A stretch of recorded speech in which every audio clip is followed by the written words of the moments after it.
नमस्कार, स्वागत है आपका आज की खबर में। मैं हूं आपके साथ रागिनी सिंह। आज हमारे साथ मौजूद हैं इंटरनेशनल कुंग-फू फेडरेशन के कुछ गेस्ट जो आज आपको बताएंगे कुंग-फू के बारे में।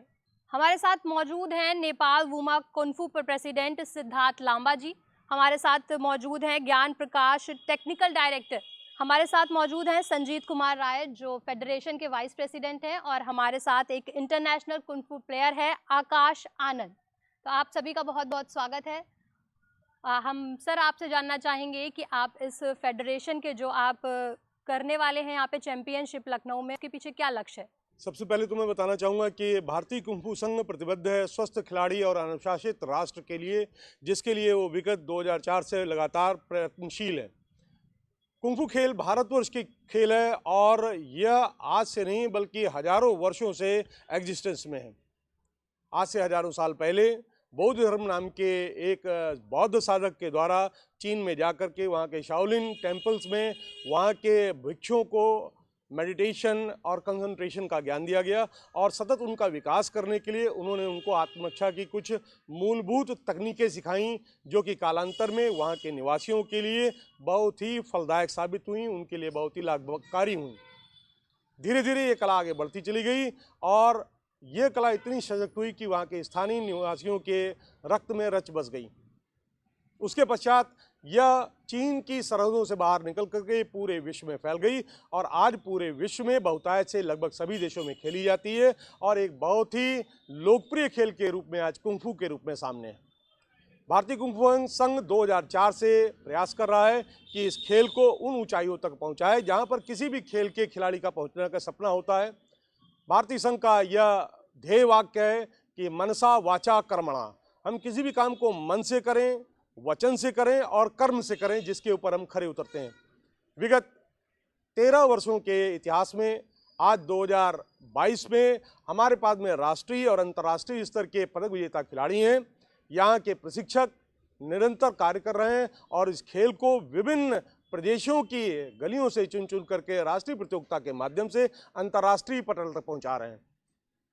कुंग-फू संघ इस बात के लिए भी प्रतिबद्ध है कि वो आम लोगों के जन मन में बसे हुए दुर्भावनाओं को नष्ट कर सके, उनको खेल के माध्यम से पारस्परिक सौहार्द स्थापित कर सके, आपस में भाईचारा और प्रेम स्थापित कर सके, जो कि इस खेल का मूल मंत्र है। मार्शल आर्ट की जहाँ पर बात आती है वहाँ पर सबसे पहले ये बात आती है कि ये तो लड़ाई करने का, लड़ने झगड़ने का खेल है, बल्कि ये एक भ्रांति है। मैं यहाँ पर आपको सिद्ध करना चाहूँगा कि जहाँ पर प्रेम, शांति, सद्भाव, अहिंसा का संदेश भारतवर्ष के माध्यम से दिया था, वहीं पर आत्मरक्षा का भी संदेश दिया, इसलिए कि हम उन लोगों के सामने झुके नहीं जो कि गरीबों का शोषण करते हैं, कमजोरों का दमन करते हैं। हमारे देश का ये मूल मंत्र है कि हम प्रेम से, सद्भाव से, अहिंसा से, मैत्री से आपस में प्रेम और सद्भाव को बढ़ाते हैं और यही हमारे कार्य का मूल मंत्र है। इसी क्रम में आगे बढ़ते हुए लखनऊ में आगामी 19 नवंबर से 22 नवंबर तक 14वीं राष्ट्रीय महिला पुरुष कुंग-फू प्रतियोगिता का आयोजन किया जा रहा है, जिसका उद्घाटन 20 नवंबर को किया जाना है।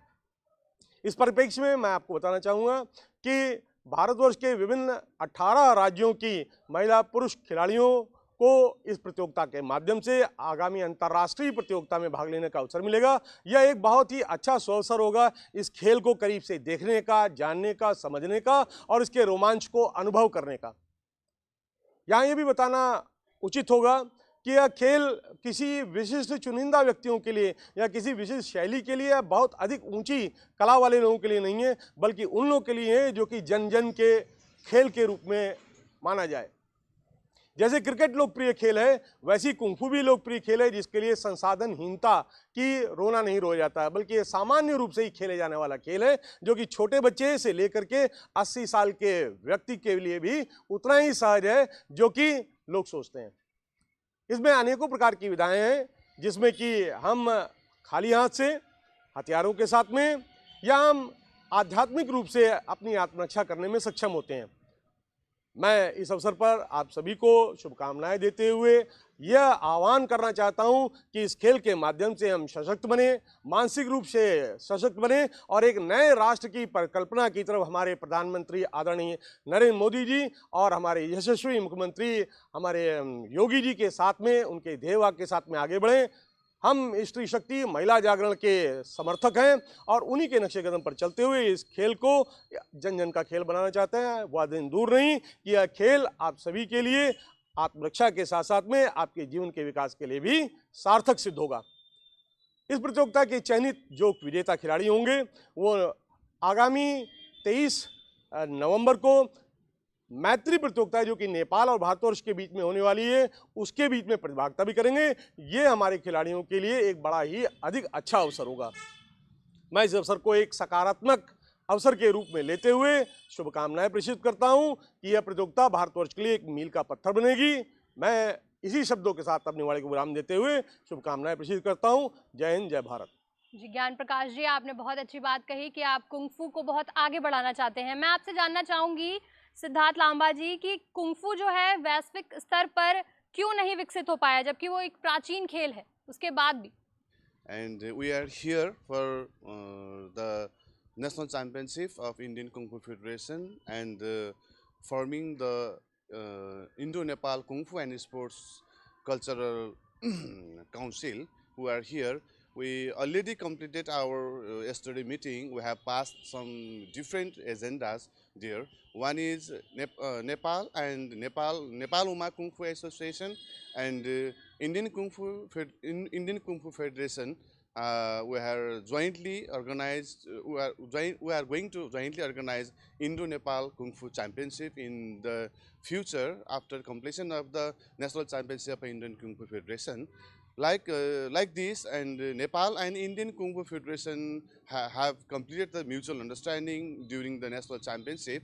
Nepal Uma Kung Fu Association agreed to conduct the national championship of Indian Kung Fu Federation because so many in the sports area, so many conflict arises during the championship. So Nepal and India got the completed some agendas because whenever national championship going to organize in India, Nepalese technical committee are going to conduct that types of championship, and whenever Nepal going to organize some national or international event, Indian Kung Fu technicals are going to conduct some refereeing and judging.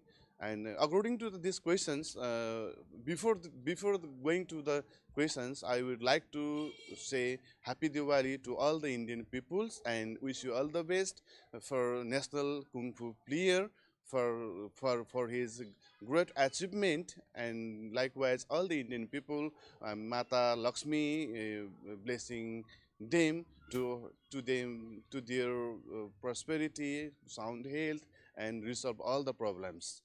And this situation, I would just want to say the questions arises from Ms. Ragini. Why we cannot develop the kung fu in the old scenario? Because it has so many history in the past time, but we cannot develop this game because there is some confusion in our society as well as India and as well as Nepal. So many people think about that sports is only for medals and only for fights, only for championship. That is the main confusion in our society. I just want to tell that sports is not only for championship, not only for games, and not only for the medals. I just want to say sports is connected with everywhere. It means it's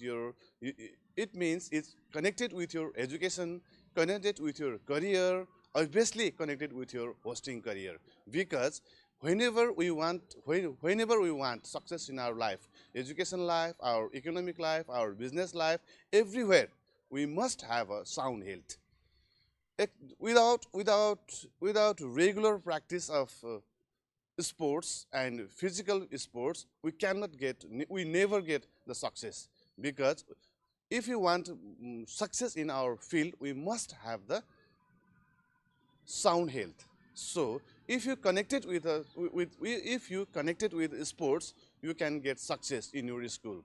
You can get success in your school. You can get success in your economic. You can develop your economic condition, because in the economics theory there is profit. Profit is equal to income minus expenses. It is directly connected to the expenses. It means if if we reduce the expenses, we can maximize the profit. It means if we regular practice the sports, if we regular practice in every sports, we can reduce our expenses. It means we can increase our the profit. That's why we have to explore this type of, we have to explore this in the all future. Then we can promote our Kung Fu. Not only Kung Fu, we can promote our every sports. But Kung Fu is different than other martial arts. Kung Fu is different other than martial arts like Taekwondo, like Karate, like Muay Thai, everything. There is, in other martial arts, there is one type of exercise, that is physical exercise. In the Kung Fu is, there is two types of exercise. One is internal organs exercise, another is external part of our exercise. So that I just want to say, our friend Mr. Gyan Prakash Tripathi sir already told about this. Kung Fu is that types of game and martial arts. Whoever can practice, whoever can learn in every ages. So that's why we have to explore the benefits of Kung Fu. Who can participate? Who can learn? These types of these types of benefits and importance, if you want to produce and if you want to explore in the society, obviously we can. So in this situation, we not only come here for championship or not only for Kung Fu, as well as cultural exchange, cultural promotion, our sports we have to promote in this country India, like same as Nepal. So lastly, I just want to say, sports is not only for adults. Every children, every adults, every cadet, every old ages, and elderly patients who are suffering from health issues, everybody can practice. Everyone can practice, more practice, so that Kung Fu martial arts is not only for medals, not only for championship, not only for winning. It is also all for the who are suffering from disease, who are suffering for health, so who are suffering from mind, like blood pressure, like anxiety, like depression. Everything can release. Everything we can improve our health stamina. We can improve our health capacity. After that, we can get success in our life, whatever our field, like our education, like our medical profession, like this media, everything we can success. We can get success from the field of martial arts. So finally, every people, please practice martial arts, please practice Kung Fu. Then we will get everything. There is all possible with the martial arts. So every people, I just want to say that. And another is in the future, Indian Kung Fu Federation is going to organize a national championship here. So wish you all the best, Indian Kung Fu team and Indian Kung Fu Federation of India. We congratulate and wish all the best. And our from side Nepal, we are ready to support, technical support to conduct the national championship. Lamba जी ने बताया कि किस तरीके से अगर हम खेल से जुड़े रहेंगे तो हमें सफलता जरूर मिलेगी। वहीं हम चलते हैं अब संजीत राय के पास और उनसे जानते हैं कि इनका इस फेडरेशन के पीछे क्या कुछ रीजन रहा इसको बनाने के पीछे। Thank you very much. I want to wish you happy Deepavali everyone, and we want to do a great program which is Indian National Championship, and we are ready to help Indian Kung Fu Federation. We are from Nepal Uma Kung Fu Association, and we are ready to every time and any time to success that program. And then after we are going to organize Indo-Nepal Championship. We are also been there. अब हम बात करते हैं international kung फू player आकाश से। आकाश आनंद, आप kung fu के international player हैं, अपना जो वो शेयर करिए एक्सपीरियंस। मेरा नाम आकाश आनंद है और मैं इंटरनेशनल कुंफू फेडरेशन में बहुत सालों से जुड़ा हूँ। और मुझे कुंफू स्पोर्ट्स इसलिए पसंद है क्योंकि ये आपको कई चीज़ों से अलग कर देता है। 90% जो लोग हैं वो ज़्यादातर सोचते हैं कि कोई भी मार्शल आर्ट करेंगे तो हम सिर्फ लड़ाई के लिए करते हैं। मार्शल आर्ट आपको सिखाता है कि आप किस तरीके से अपने आप को डिसिप्लिन में रख सकते हो, आप अपने आप कैसे एंगर कंट्रोल कर सकते हो। इस टाइम पे ज़्यादातर लोगों को होता है कि कभी भी देख लेंगे, कहीं भी देखेंगे तो लड़ने तुरंत लग जाते हैं। उस चीज़ को कैसे कंट्रोल करा जाए, अगर कोई किसी चीज़ को समझाया जाए तो उसको अच्छे से कर सकता है। मार्शल आर्ट नीड है इस टाइम पे पूरी इंडिया की, क्योंकि ज़्यादातर हम लोग देख रहे हैं कि इस टाइम पे डिफरेंट कंट्रीज़ है जो आपस में लड़ रही हैं। चाइना डेवलप करा क्योंकि चाइना ने अपनी चीज़ को ग्रूम करा है, चाइना ने मार्शल आर्ट को सीखा और उसे बढ़ाया। इसी तरीके से डिफरेंट जो कंट्रीज़ हैं उन्होंने अपनी अपनी चीज़ों को डेवलप करी, बट इंडियन ने क्या करा है कि वो थोड़ा सा अपने आप को वर्कआउट करने से डरते हैं। इसलिए मैं सबको कहना चाहता हूँ कि वर्कआउट जरूर करें, जिससे आप हेल्दी रह सके और कभी भी किसी के सामने कुछ भी हो तो आप अपने आप को स्टैंड रख सके और अपने आप को बता सके कि आप क्या क्या कर सकते हो। आकाश आनंद, आपने ये मुकाम हासिल किया कुंफू में, इसके पीछे आप और जो यंगस्टर हैं उनको क्या कुछ कहेंगे? मैं सिर्फ यही कहना चाहता हूँ कि कभी भी कोई भी चीज़ सक्सेसफुल अगर आपको बनना है तो उसके लिए आपको वर्कआउट जरूर करना पड़ेगा। वर्कआउट का मतलब ये नहीं कि आप सिर्फ जाए फील्ड में और आप एक्सरसाइज करना शुरू कर दें। उसके लिए आपको सोचना पड़ेगा कि आपको क्या क्या चीज़ करनी है, कैसे आपको कोई चीज़ अचीव करनी है।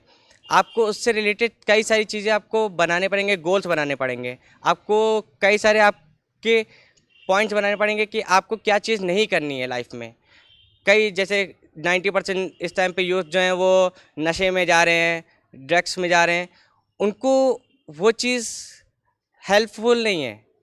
बट स्पोर्ट्स में जैसे लोग हैं वो सारे हेल्दी होते हैं। तो मैं सिर्फ उनको यही कहना चाहता हूँ कि आप स्पोर्ट्स को ज्वाइन करें, जिससे आप अपनी लाइफ को और अच्छी कर सके, एक हेल्दीएस्ट और एक हैप्पीएस्ट लाइफ जी के और अपने परिवार के साथ और सुख रहे। आकाश आनंद, आप इस मुकाम तक पहुंच गए हैं, आप नेशनल लेवल पे, इंटरनेशनल लेवल पे कुंफू को प्रेजेंट कर रहे हैं, आपको कैसा लगता है, क्या महसूस होता है? मुझे बहुत ज़्यादा अच्छा लगता है कि मैं जब आउट ऑफ कंट्री जाता हूँ और इंडिया को रिप्रेजेंट करता हूँ। कोई भी इंसान अगर किसी चीज़ को चाहे तो वो बहुत अच्छे से कर सकता है, बट जब आप किसी कंट्री को रिप्रेजेंट करते हैं तो वहाँ पे आपका प्राउड नेक्स्ट लेवल होता है और आपको एक नेशन के प्रति जो आपका प्यार होता है वो आपको दिखाने का मौका मिलता है। जब आप वहाँ पे मेडल उठाते हो डिफरेंट कंट्रीज़ में और लोग आपको क्लैपिंग देते हैं, आपको शाबाशी देते हैं, तो वो चीज़ अच्छी लगती है। ज्ञान प्रकाश जी, मैं आपसे जानना चाहूंगी कि जो ये चैंपियनशिप है ये सामाजिक तौर पर कितनी योगदान देगा, क्या कुछ ये लोगों की आगे करियर में मददगार बनेगा? हाँ, ये एक बहुत ही महत्वपूर्ण प्रश्न है कि क्या ये करियर में उनके योगदान देगा। अगर हमारे अंदर आत्मविश्वास है तो हम किसी भी मुकाम को अर्जित कर सकते हैं। ये हमारा उद्देश्य है उस खिलाड़ी के मन में भरना, जो कि इस प्रतियोगिता के माध्यम से वो खिलाड़ी वहाँ पर सिद्ध करेंगे।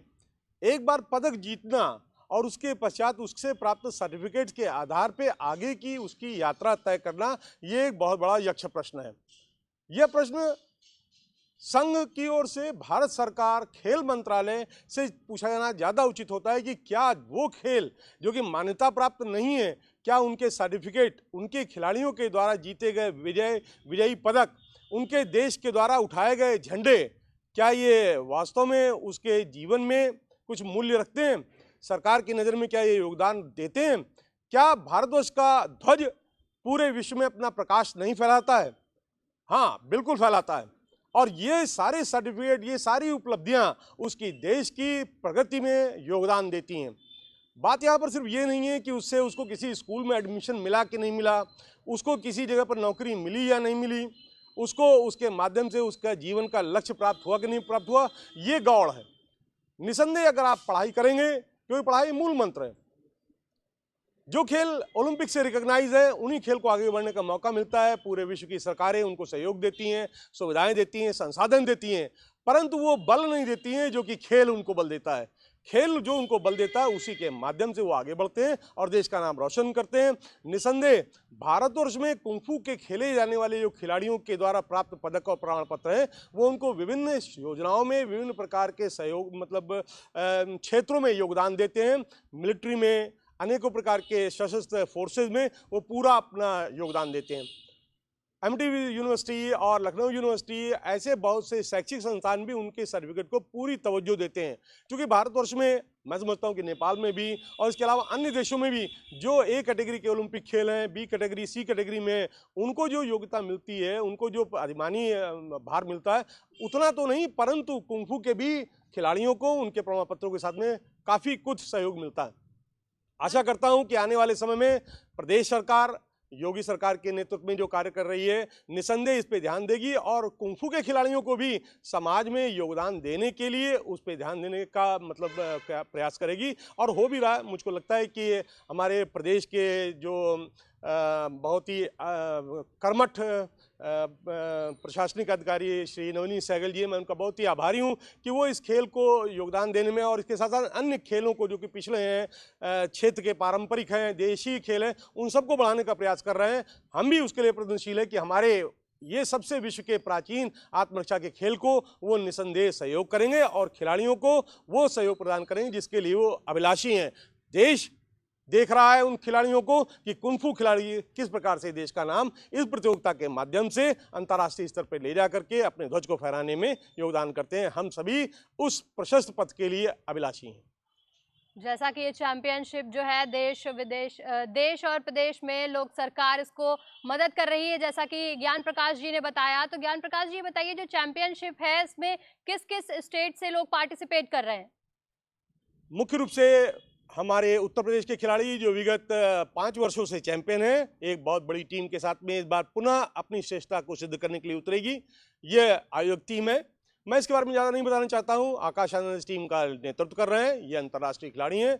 इसी के साथ साथ में हमारे पास में तमिलनाडु की, केरल की, मध्य प्रदेश की और हमारी विशेष टीम महाराष्ट्र, बिहार और साथ ही साथ में मणिपुर, असम, त्रिपुरा, ये सारी टीमें अपने अपने क्षेत्रों में प्रतियोगिता करा रही हैं और क्षेत्रीय प्रतियोगिता के आधार पे ये राष्ट्रीय प्रतियोगिता में प्रतिभाग करने के लिए अपने अपने कैंप भी लगा रही हैं। निसंदेह एक अच्छी प्रतिभागिता उन खिलाड़ियों की यहाँ पर देखने को मिलेगी। मैं समझता हूँ कि केवल इन सुदूर क्षेत्रों में आने वाले खिलाड़ी लखनऊ में इस होने वाली प्रतियोगिता को निश्चित रूप से एक अवसर मानते हुए अपने क्षेत्र का प्रतिनिधित्व करेंगे। जो ये चैंपियनशिप हो रही है ज्ञान प्रकाश जी, इसमें जो नेपाल का क्या योगदान है, जरा बताएंगे आप? मैं बहुत ही आभारी हूँ उमा नेपाल कुंफू एसोसिएशन का कि उन्होंने हमारे साथ में हमारे खेल को अपने खेल के साथ में जोड़ते हुए पूरा अपना सहयोग देने का आश्वासन दिया है। कल हम लोग की इस संबंध में बैठक हुई और हम केवल इस खेल के माध्यम से कुंफू को ही प्रमोट नहीं करना चाहते हैं, बल्कि हम कला, सांस्कृतिक संवर्धन, सौहार्द और इसके साथ साथ में हम पारंपरिक चीज़ों को भी प्रोत्साहित करेंगे। प्रतियोगिता के विजयी जो खिलाड़ी होंगे राष्ट्रीय प्रतियोगिता के, वो नेपाल की इस प्रतियोगिता के चुने हुए चुनिंदा विजयी खिलाड़ियों के साथ में भारत नेपाल की कुंफू प्रतियोगिता करेंगे। ये इसका एक मुख्य आकर्षण होगा। यह संभवतः पहली प्रतियोगिता होगी इन दोनों देशों के बीच में जो कि रोमांचकारी होगी और अद्भुत होगी। इसके साथ ही साथ में हम लोगों ने प्रयास किया है कि भारत की चैंपियनशिप पूरी तरह से पारदर्शी हो, निष्पक्ष हो और इसके लिए हमने अनुरोध किया है कि नेपाल कुंफू एसोसिएशन के तकनीकी क्वालिफाइड यहाँ पर समिति के लोग आएँ और आकर के इस प्रतियोगिता में प्रतिभागिता करें और एक अच्छी प्रतियोगिता को करने में हम लोग की सहायता करें। इस प्रकार का ऐसा हम लोग का प्रस्ताव है। इसी के साथ साथ में हम आने वाले समय में नेपाल कुंफू एसोसिएशन के माध्यम से दोनों देशों के बीच में सांप्रदायिक सौहार्द भी बढ़ाने का काम करेंगे, जिसके लिए भारतीय कुंफू संघ की ओर से और नेपाल उमा कुंफू एसोसिएशन की तरफ से विभिन्न प्रकार के कालांतर में कैंप लगाए जाएंगे, जिसमें कि खिलाड़ियों को, प्रशिक्षकों को ट्रेनिंग दी जाएगी, जिसमें कि उनकी कला का विकास हो सके और उनको अंतर्राष्ट्रीय स्तर पर पदक अर्जित करने में सफलता मिल सके। इसी के साथ साथ में दोनों देशों के मध्य में दीर्घकालीन प्रशिक्षण के माध्यम से कोचेज के साथ ही जजेस के सेमिनार भी आयोजित किए जाएंगे, जिससे कि उनकी निर्णय लेने की कैपेसिटी, निर्णय देने की कैपेसिटी में विकास हो सके और अंतर्राष्ट्रीय स्तर की प्रतियोगिताओं में यहाँ से अधिक प्रतिभागिता भी हो सके। मैं समझता हूँ इन्हीं के साथ साथ में हम ग्रीष्मकालीन और शीतकालीन प्रशिक्षण का भी आयोजन करने जा रहे हैं, जो कि वर्ष 2023-24 का हमारा कैलेंडर के अनुसार होगा। क्या इस चैंपियनशिप में महिला भी भागीदार बनेंगी, और अगर बनेंगी तो उनको क्या फायदा होगा?